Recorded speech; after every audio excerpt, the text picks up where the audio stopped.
Laisse-moi te poser une question directe.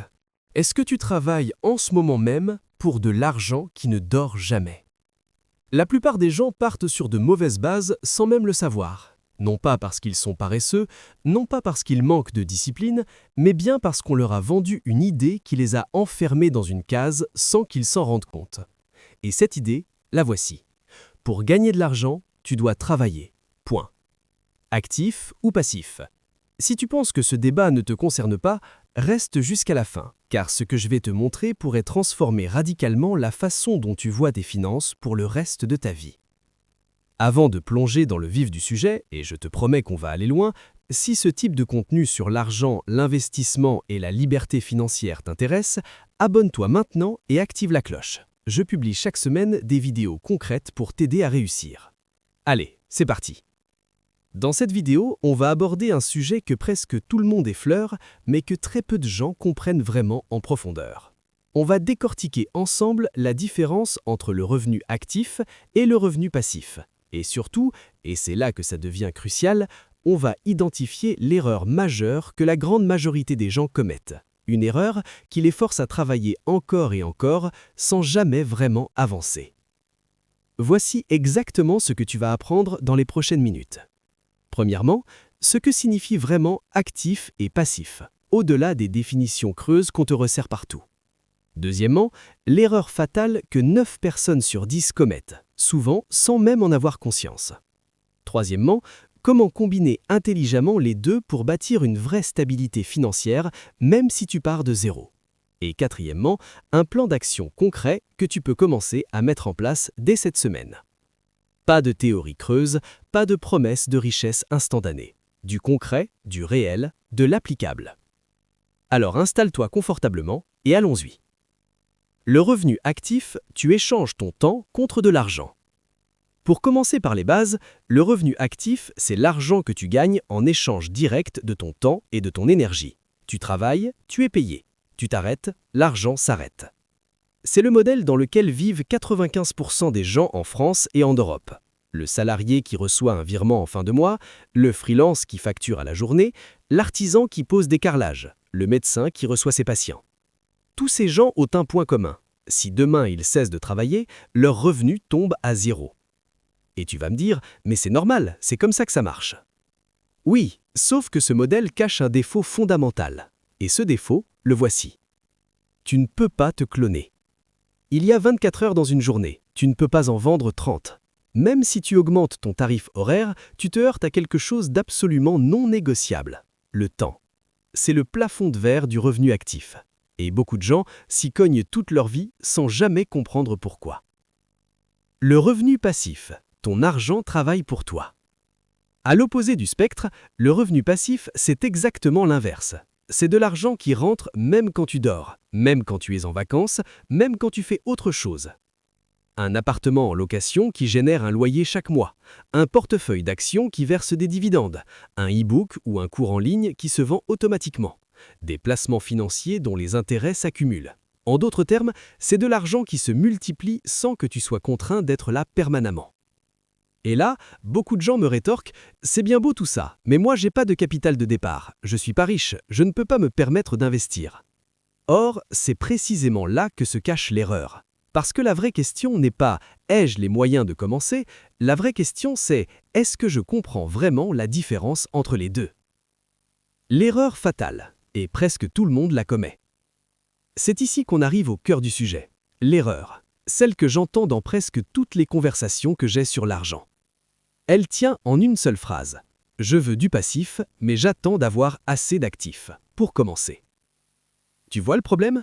Les gens traitent l'actif et le passif comme deux étapes consécutives, linéaires. D'abord je travaille, j'accumule, puis un jour, quand j'aurai assez, je passerai en mode passif.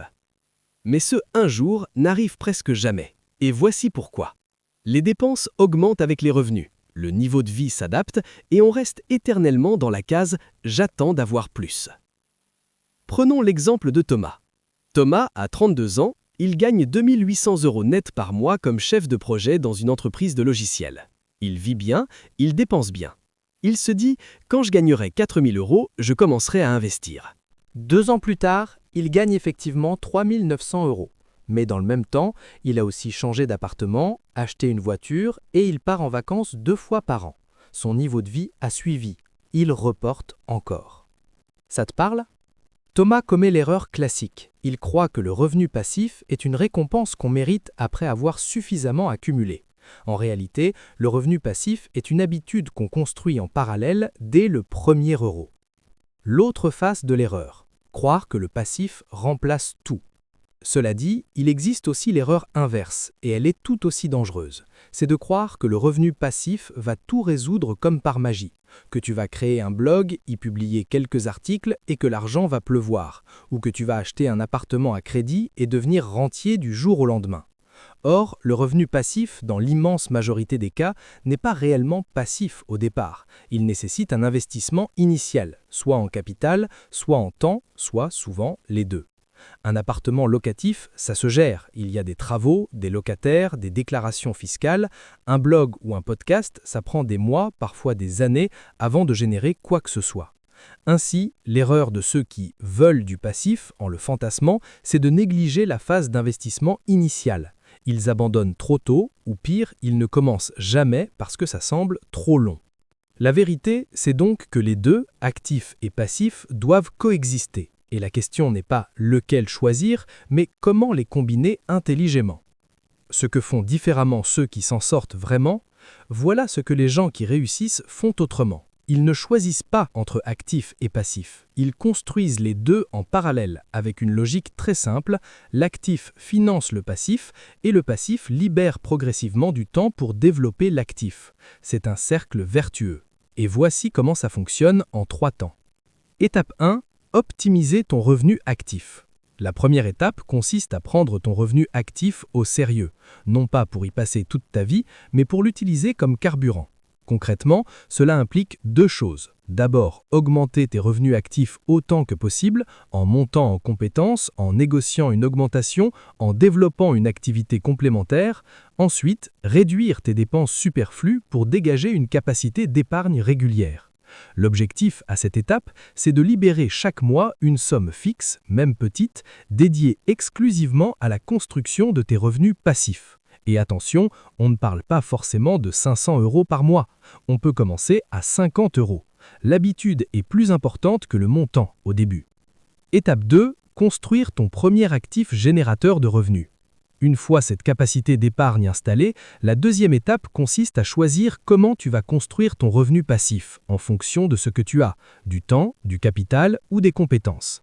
Si tu as du capital mais peu de temps, les placements financiers sont souvent le chemin le plus direct. Un plan d'épargne en actions, de l'immobilier via des SCPI, des sociétés civiles de placement immobilier ou encore de l'assurance vie bien gérée. Si tu as du temps mais peu de capital, tu peux créer des actifs numériques. Un cours en ligne, une chaîne YouTube, un podcast, un e-book, une newsletter. Ces formats demandent beaucoup de travail au début, mais peuvent générer des revenus récurrents sur le long terme. Et si tu as les deux, du temps et du capital, tu peux envisager l'immobilier locatif, qui reste l'un des leviers les plus puissants pour bâtir un patrimoine solide en France. Quoi qu'il en soit, l'essentiel à retenir est simple. Commence par un seul actif, pas 10, pas 3, 1. Maîtrise-le, développe-le, puis passe au suivant. Étape 3, réinvestir et accélérer. La troisième étape, c'est celle qui change tout. C'est le moment où les revenus passifs que tu as patiemment construits commencent à financer de nouveaux actifs. Tes dividendes rachètent des actions, ton loyer rembourse un deuxième crédit immobilier, tes revenus de formation en ligne financent une campagne publicitaire qui attire de nouveaux clients.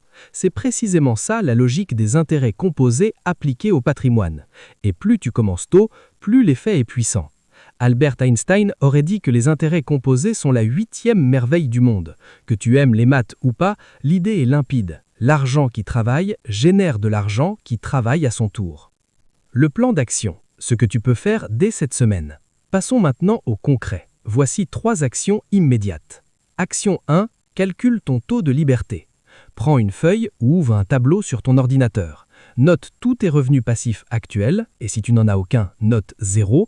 Ensuite, note toutes tes dépenses mensuelles, divise le revenu passif par les dépenses, multiplie par 100. Ce chiffre, c'est ton taux de liberté financière. À 0%, tu dépends entièrement de ton travail. À 100%, tu es techniquement libre. L'objectif n'est pas d'atteindre 100% du jour au lendemain, c'est de faire progresser ce chiffre mois après mois avec constance. Action 2, décide de 10%. Dès ton prochain virement, mets de côté 10% de tes revenus actifs dans un compte séparé dédié à l'investissement.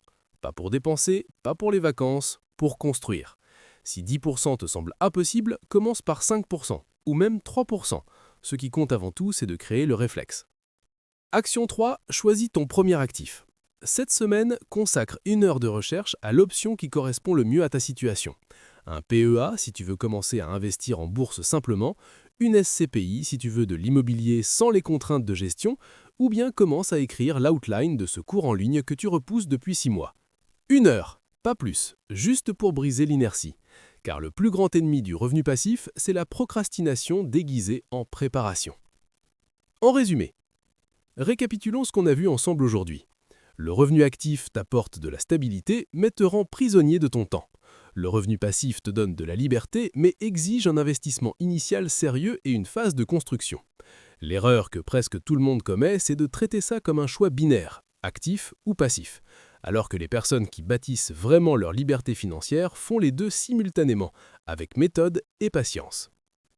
Il n'existe pas de raccourci magique, il n'y a pas d'application qui va tout faire à ta place, mais il y a un système simple que tu peux commencer à mettre en place dès aujourd'hui avec ce que tu as. La vraie question que tu dois te poser maintenant, c'est celle-ci. Dans 6 mois, veux-tu être exactement là où tu en es aujourd'hui ou veux-tu avoir posé les premières pierres de quelque chose de plus grand? Si tu veux continuer ce chemin avec moi, abonne-toi à la chaîne dès maintenant, le bouton est juste là. Active la cloche pour ne manquer aucune vidéo parce que chaque semaine, on décortique ensemble des sujets comme celui-ci, concrets, utiles et directement applicables. Et dis-moi en commentaire, toi, tu en es où dans ce rapport entre actif et passif? Tu es encore 100% actif? Tu as déjà commencé à construire du passif? Je lis tous les commentaires. Merci d'avoir regardé jusqu'au bout, c'est déjà la preuve que tu prends ta situation financière au sérieux. À très vite pour la prochaine vidéo.